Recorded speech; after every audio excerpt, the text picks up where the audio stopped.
Sud Radio, Dany Moreau, Pirate l'Info. Et l'info du jour Sud Radio, c'est l'allocution du président Macron à la télé hier soir, en exclusivité pour Sud Radio.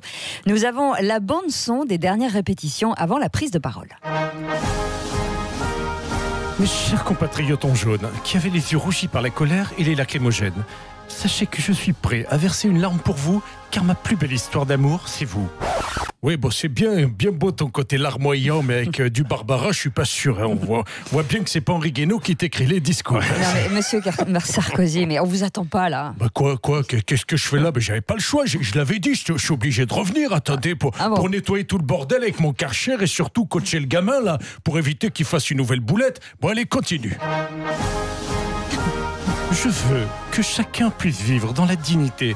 Et je veux de l'amour, de la joie, de la bonne humeur. C'est pas votre argent qui fera mon bonheur. Oh bah ça y est, maintenant il nous fait du zaz, putain. Vas-y, carrément, sors-nous les violons alors. Hein. Ok. Je n'oublie pas la détresse des petites gens qui ont du mal à finir le mois. Comme moi, je vais avoir du mal à terminer l'année. Ça me rappelle Brigitte dans son vieux par-dessus râpé. Elle s'en allait l'hiver, l'été, dans la cour de l'Élysée. Non mais c'est bon, là, on connaît la chanson. Concrètement, monsieur Macron, on en est où? Pardon de vous le dire, ma petite dame, mais pour la hausse du SMIC, je ne vous propose pas 10 €, pas 20 €, ni même 50 €, mais carrément 100 €. Et en cas de bonus, des heures sub défiscalisées. Et moins 50% sur les CSG avec une boîte de Stéradent offerte aux petits vieux. Et comme vous m'êtes sympathique, je vous rajoute une prime de fin d'année avec des joujoux par milliers. Oui, bon, attends, le coup du Père Noël, tu l'as déjà fait l'année dernière, hein? Et par rapport à la baisse de croissance, oui, on s'en fout de la croissance. Hein. Moi, non. j'ai arrêté la mienne à 1,55 m. C'est pas pour ça que j'en fais une maladie. Attendez, hein. D'accord. Alors, il va promettre qu'il n'y aura donc pas de taxes dans 6 mois. Vous inquiétez pas, on a tout prévu contre la matraque fiscale. On a mieux que Benalla, c'est le père fouettard de l'économie. Ah. Oui, bonjour, c'est DSQ. Emmanuel, je te l'ai déjà dit, trop de taxes, ça fait mal au cucu. Trop de taxes, ça fait mal au cucu.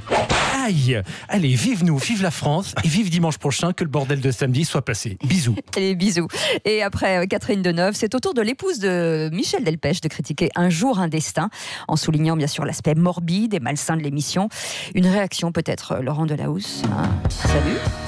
Salut Cécile, effectivement, en ce moment, c'est chaud pour mon petit cul en 36. Oui.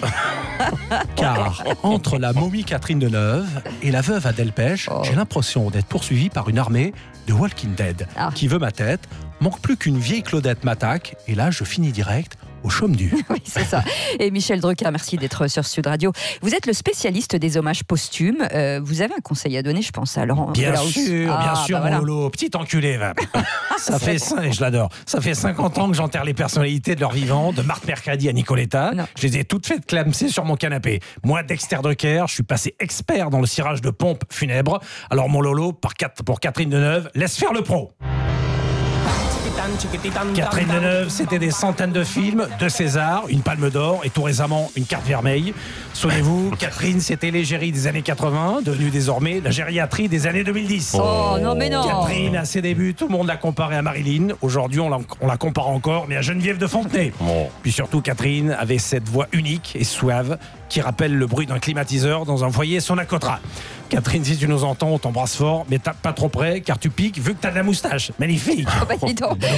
C'est une belle déclaration d'amour, enfin bref. J'adore. Après le cambriolage de Johnny, c'est le rappeur Booba qui a été dévalisé cette semaine. Une série de cambriolages qui semble toucher les vedettes de la chanson française. Attendez, moi, Dany Briand, star de la chanson années 86, avec chemise, colpel à tarte et calcif, viva la Havana, j'ai jamais été cambriolé. Ah, c'est vrai? Bah, visiblement, ça n'attire pas les cambrioleurs qui préfèrent, vous imaginez bien, les montres de luxe de Booba, par exemple. Ah, ben c'est des cons, car chez moi, j'ai un coffre-fort avec un truc hyper précieux. Le manuscrit original de Suzette avec les fautes d'orthographe d'origine. C'est vrai. Laissez-nous réfléchir. Joey Star, que pensez-vous de cette vague de cambriolage? Qu'on n'est plus en sécurité nulle part, quoi. Moi, quand j'étais locataire dans le 9-3, personne venait m'embrouiller, quoi. Maintenant que je suis proprio à Saint-Germain-des-Prés, là, je suis obligé de claquer 30 000 boules en caméra de surveillance pour pas me faire klepto, quoi. Résultat, quand t'as du blé en France, d'abord tu te fais tondre par le fisc, Ouais. ce qui te reste, c'est les racailles qui viennent te le prélever, te prélever direct chez toi, quoi. Et sans déconner, les gilets jaunes là, ça avait pas la chance que vous avez de rien avoir là. Bla bla bla. Eh ben, ça va faire plaisir.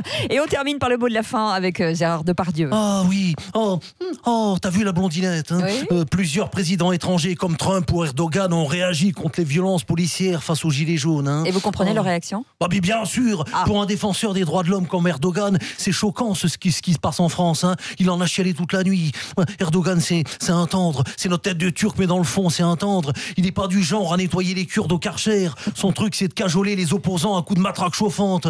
Et mon Donald Trump, c'est pareil. Plutôt que jeter des pavés sur les Mexicains, il leur construit un mur. Tout ça, c'est des preuves d'amour. Hein. Et vous pensez que pour l'image de la France à l'étranger, le pire est à venir? Et bien sûr, depuis que j'ai appris que Francis Lalanne allait rejoindre le mouvement des Gilets jaunes, Ah là. oui. Merde, j'appelle tous les Gaulois réfractaires en Gilets jaunes, bleu, vert, à pois ou même à rayures, à bâillonner Francis Lalanne avec un foulard rouge pour l'empêcher de chanter. Merde, allez.